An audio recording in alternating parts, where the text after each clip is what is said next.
Ряпушку недаром называют царской сельдью. По легенде, она была очень любима царями Иваном Грозным и Петром I. Но это не единственный миф, связанный с этой рыбкой.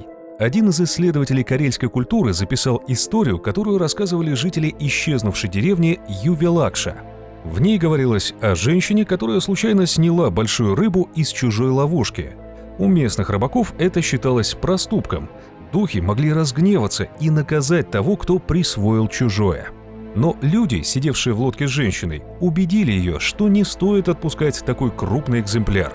Рыбачка принялась потрошить огромную ряпушку, но нож соскользнул и поранил руку. Порез начал сильно нарывать, конечность опухла.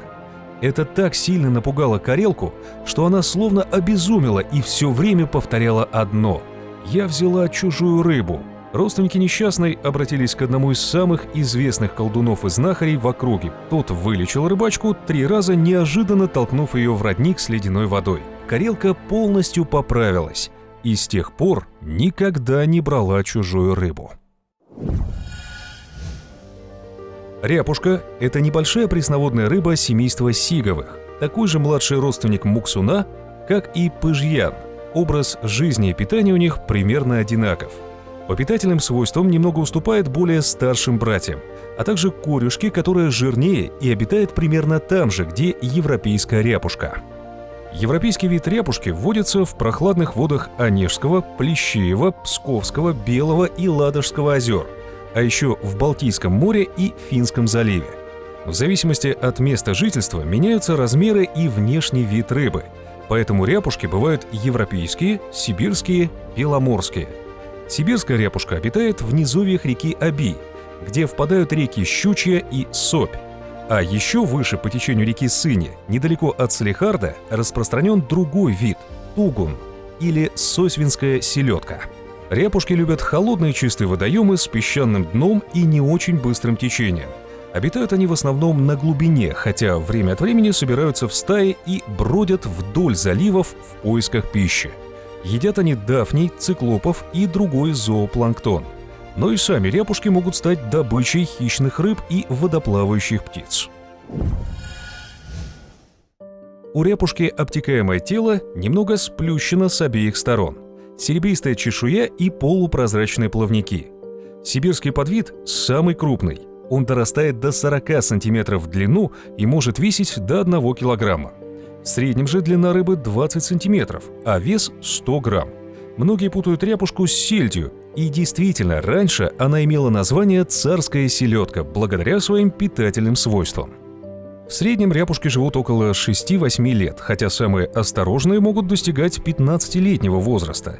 Поймать ряпушку не так просто. Она любит глубину и прохладу, поэтому летом рыбаки ее практически не встречают. В жару рыба пассивна и не очень-то реагирует на прикорм. А для нереста, когда самый лов, эта рыбка выбрала самое адское время – конец осени и начало зимы. Холодная вода, осенние шторма, снегопады, замерзшие водоемы. Но настоящих профессионалов это не останавливает. Во время осенней рыбалки всегда существует опасность того, что в одно прекрасное утро вы обнаружите свои снасти накрепко вмерзшими в лед, на который нет никакой возможности ни выйти, ни выползти. И разбить его с лодки не всегда получается. Поэтому многие предпочитают дождаться, пока замерзшая курка окрепнет и наступит время подледного лова. Самое главное, что у рыбака практически всего одна попытка для того, чтобы правильно установить снасти. Поэтому прежде всего нужно хорошо изучить особенности водоема, чтобы с первой попытки попасть на рыбные места. Кстати, парадокс ряпушки еще и в том, что чем крупнее озеро, тем мельче ряпушка. Но и после того, как все установлено, зимняя подледная рыбалка переходит из разряда трудозатратных в разряд экстремальных. Выловить ряпушку можно на удочку с мормышками. Самая большая сложность состоит в том, что снасть нужно достаточно быстро освободить от рыбы. Ведь вы можете не просто намочить перчатки, но и отморозить пальцы.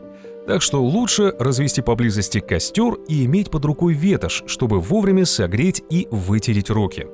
Нетрудно себе представить, в какое испытание превращается эта процедура при ветре и минусовой температуре воздуха. Неудивительно, что ряпушка считается ценной рыбой. Охота на нее очень увлекательна и непредсказуема. Снасти для рыбалки должны быть легкими и чувствительными. Рыба аккуратно берет приманку, хотя считается не самой пугливой. В озерах ловят ее на поплывочные и донные снасти на достаточно большом расстоянии от берега. При рыбалке с лодки берут бортовую удочку с кивком, а с берега закидывают донки, болонские или маховые удилища. В качестве наживки используют пищу животного происхождения. Рыба охотно берет живца, пиявку, личинку, червя, рачка, мушку или нимфу. Зимой ряпушку ловят на глубине от 5 до 20 метров. Из снастей используют мормышку, гирлянду или крючок. Наживка – живец, мотыль, репейник, резаное мясо моллюсков, черви. В принципе, прикормом может служить любой универсальный корм для мелких рыб. Ряпушка недаром называется царской рыбой. Из нее готовят огромное количество блюд. Рыба очень вкусна в любом виде, а особенно если поймана собственными руками. Но бывалые рыбаки считают, что самый простой способ приготовления этой рыбки – самый вкусный. Свежую ряпушку советуют не чистить, а только выпотрошить. Сложить в посуду, посолить, приправить молотым черным перцем. Перемешать рыбины вручную для равномерного распределения специй. На плоскую большую тарелку насыпать четверть стакана ржаной муки, выложить рыбу столько, сколько получится обжарить за раз, сверху обсыпать оставшейся мукой, излишки стряхнуть. Взять большую сковороду, хорошо разогреть с небольшим количеством растительного масла. Не стоит стремиться обжарить за один прием всю рыбу. Лучше делать это частями, чтобы не перегрузить сковороду. Жарить ряпушку на среднем огне до образования аппетитной корочки, не более 1,5 минут с каждой стороны.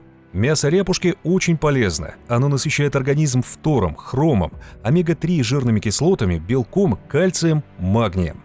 На заметку для тех, кто заботится о своем внешнем виде. Если есть эту рыбку регулярно, волосы становятся блестящими, а ногти крепкими. Но стоит помнить, что ряпушка противопоказана при аллергии, а при чрезмерном употреблении может вызвать проблемы с пищеварением.